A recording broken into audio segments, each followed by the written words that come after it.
Bismillah ar-Rahman ar-Rahim. The topic of today's discussion, which we are continuing on Hijaz, is the majesty and tragedy of Janatul Baqi. This recording will be a little longer because I want to highlight a few things. First, I want to talk about the Saudi aggression against Janatul Baqi, where it started, the evolution over 100 years, and the current state. I'll talk about my personal experience. Third, we'll talk about some of the explanation why people are attracted towards the Al-Habat salam and related to our daily life. For example, Amazon. Um, Fourth, similarly, the similarity of Jannat al-Baqi today and the grave of Abu Abdullah Imam Hussain alayhi salam, and a brief call to action, a call to prayer. So we all know that Saudi actions and aggression towards Janatul Baqi cemetery is beyond reprehensible. But the blessings and captivation of the holy bodies resting in the graves in Janatul Baqi keeps the Saudi administration up at night. In fact, after spending 100 years and billions of dollars in propaganda, they're still not able to reduce the majesty of Janatul Baqi. The Saudi clan attacked Jannatul Baqi, the Baqi cemetery, for the first time in 1806.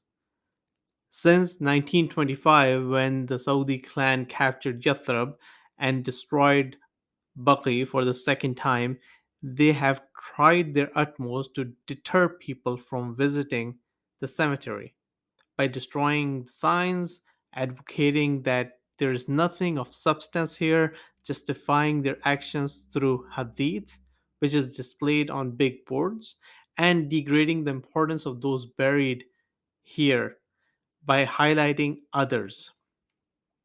After the destruction of the mausoleums in 1925, the holy graves were barricaded with ropes so that no one can reach the graves.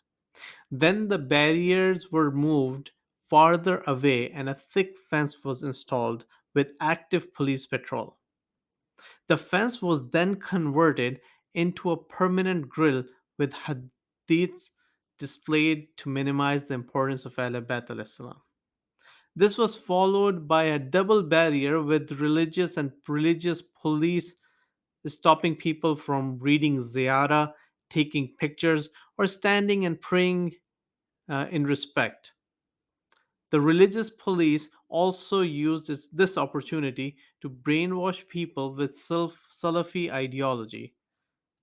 Now, in 2021, today, they have not only closed Baqi Cemetery for pilgrims, but have also cordoned off Baqi's external walls and armies deployed in and around the cemetery in case someone manages to enter with a janaza so that they can strictly deal with them.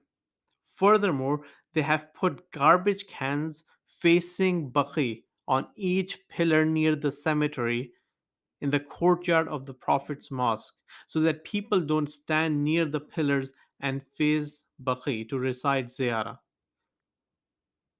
Also, police regularly patrols the wall of the mosque's courtyard, prohibiting anyone from standing near the Baqi cemetery so that they're not facing the cemetery.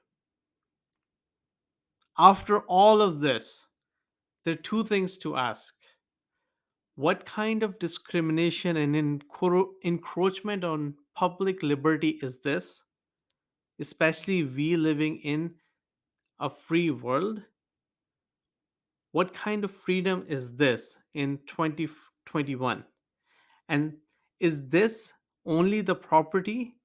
Is this haram, the mosque of the Prophet and the Baqi cemetery, only the property or the personal property of the Saudi clan so that they can do whatever they want? Or is this something, a holy place that belongs to all Muslims from all over the world?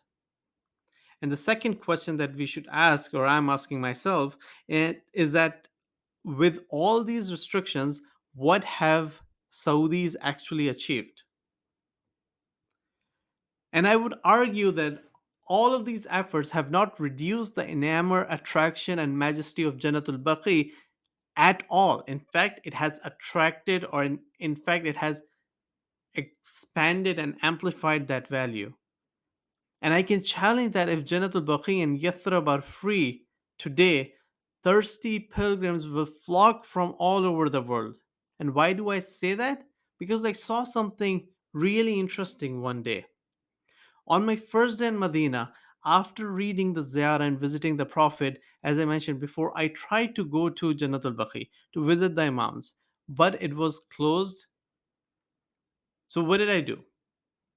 The next morning, the, it was the 9th of Muharram.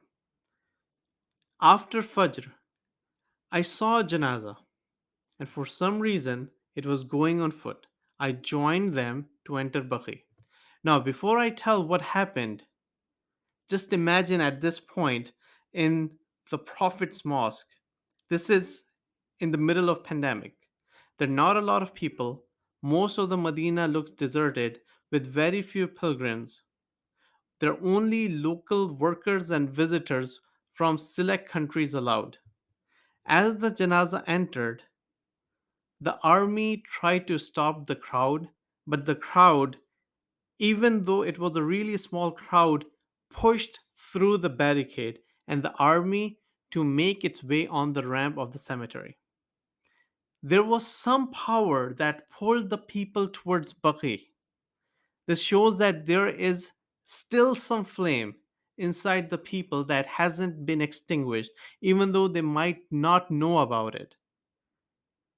Or it was just a blessing that I would say this was a blessing that I was able to enter Baqi. This prompted me to think that there are billions of graves in the world, but why are people attracted to Ahl Bayt al-Islam in Hijaz, Iraq, or Iran? Case in point, the ongoing pilgrimage of Arbaeen. That will be the biggest gathering in the world and happens every year. There must be something unique. Otherwise, humans are inherently selfish and only do things that apparently benefit them. For example, people only buy a product if the reviews are good, and good reviews are given when people are satisfied with the product. They don't give good reviews if they're not satisfied, and they cannot continue those reviews over years and years, 100 years, if they're not satisfied. If people have had negative experience, they won't give a positive review. Similarly, visitation to the Hujjah of Allah, the Ahl Bayt alayhi salam, generates a palpable positive effect in the life of any individual, whether it is related to health, children, sustenance, iman, peace, and the benefits in the hereafter cannot be counted. This positive impact attracts people towards the Ahl Bayt alayhi salam and has been attracting for hundreds of years, even under the most strict rulers. This positive impact is communicated from generation to generation. This has not, will not, and cannot be stopped, inshallah, no matter what a bunch of Saudi and Wahhabi goons want to think, and however much they try to brainwash people. The only losers in this entire situation are the Saudis. We are staying we're saying today that America has spent 20 years and billions of dollars in Afghanistan to lose a war to the same people who they removed. Well, similarly, Salafi ideology and right after the death of the Prophet, that mentality of taking the right of the Ahl Bayt alayhi salam, people have spent hundreds of years, millions of trillions of dollars, but they cannot hide the truth. People are still attracted towards the Hujjah of Allah. So coming back to my experience, when I entered Janatul Baqi, it was around 5:45 a.m. and complete utter darkness right after Fajr. There were more than 100, around 100 soldiers deployed in and around Janatul Baqi. Because of the dark, I could only barely see the stones of the graves of the Imams. As I saw the graves of the four Imams with armies surrounding them and pushing anyone who stood in dark morning hours, I felt the khurba, seeing the graves of my grandfathers and the Hujjah of Allah under the control of these Salafis. At one point, I was even shown a club that might have been used to hit me if I wasn't leaving Baqi. And there were, as I mentioned, only soldiers. There were no police, no religious people, only soldiers there. These graves reminded me of how Sayyid Zainab ibn Imam Zainul Abidin al-Islam would have felt when they had seen the dead bodies of their relatives, the Hujjah of Allah, Abu Abdullah Imam Hussein alayhi salam, and the Shohada Karbala, under the control of Yazid's army in a state of ghurba. When Hazrat Zainab saw her nephew helpless in a state that his soul might leave his body, she told Sayyid Sajjad about a promise that her grandfather did to her parents,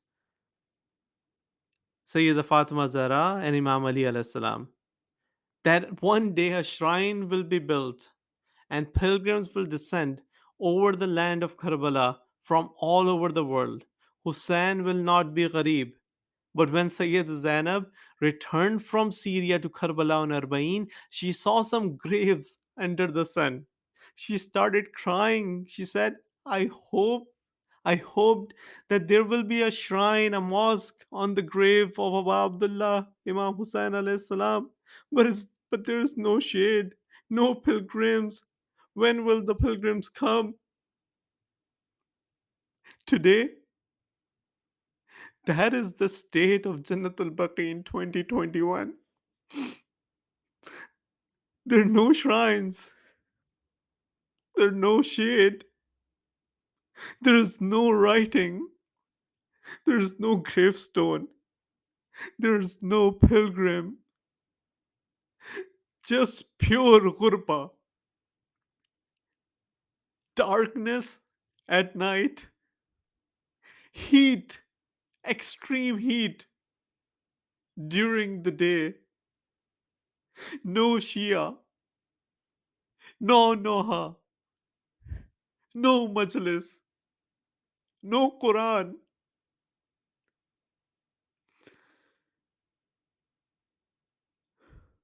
And then they're surrounded by hundreds and thousands of army